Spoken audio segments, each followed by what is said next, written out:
देशवासियों, ये आज सोनिया जी पे, विपक्ष के नेताओं पे, लोकतांत्रिक व्यवस्थाओं पर कुठाराघात है। एक दिन नंबर आपका भी आएगा, जिनने वोट दिया उनका भी आएगा। भारतीय जनता पार्टी सिर्फ नफरत फैलाकर देश को गुमराह कर रही है। नफरत फैलाकर नया देश नहीं बना रही है, दुनिया में नंबर 1 देश नहीं बनाना चाहती। सिर्फ घृणा के दम पर अपने पापों को छुपाना चाहती है। मैं फिर से, कांग्रेस पार्टी ने निर्णय लिया, इस पूरे कृत्य के पीछे पूरे देश में आंदोलन करेंगे। पूरे कृत्य के पीछे वो सोनिया जी का व्यक्तित्व, जिसने त्याग किया इतना बड़ा कि दुनिया में उसकी मिसाल ही नहीं है। इतने उन पे आरोप प्रत्यारोप हुए, कभी उन्होंने देश के मान सम्मान से समझौता नहीं किया। देश के लिए मर मिटने की उन्होंने हमेशा कसम खाई।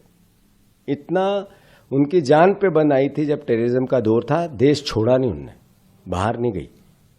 अपने आप को नेछावर करके देश की सेवा करने का मादा जिस परिवार ने लिया, उस परिवार की बहू बनकर देश की सेवा की, और उनके खिलाफ इस तरीके का कृत्य करना, मैं समझता हूं कि नरेंद्र मोदी का जो देश में चरमरा गई अर्थव्यवस्था, भटक गया युवा, बेरोजगार युवा देश और करप्ट राष्ट्र बनाने का जो पाप इनने किया, उसको छुपाना चाहते हैं।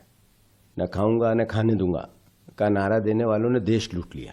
अरे आपकी ईडी वहां कहां गई थी, जहां क्लियर कट चंदा दो, धंधा दो और चंदा लो।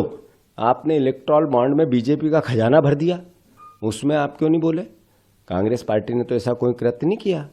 ये भारतीय जनता पार्टी के नरेंद्र मोदी जी से मेरा आग्रह है, आपके जितने सांसद हैं, आपके जितने विधायक हैं, आपके जितने मुख्यमंत्री हैं, जितने मंत्री हैं बीजेपी के पूरे देश के, एक बार उनकी संपत्ति की तो जांच करा दो, घोषित अघोषित।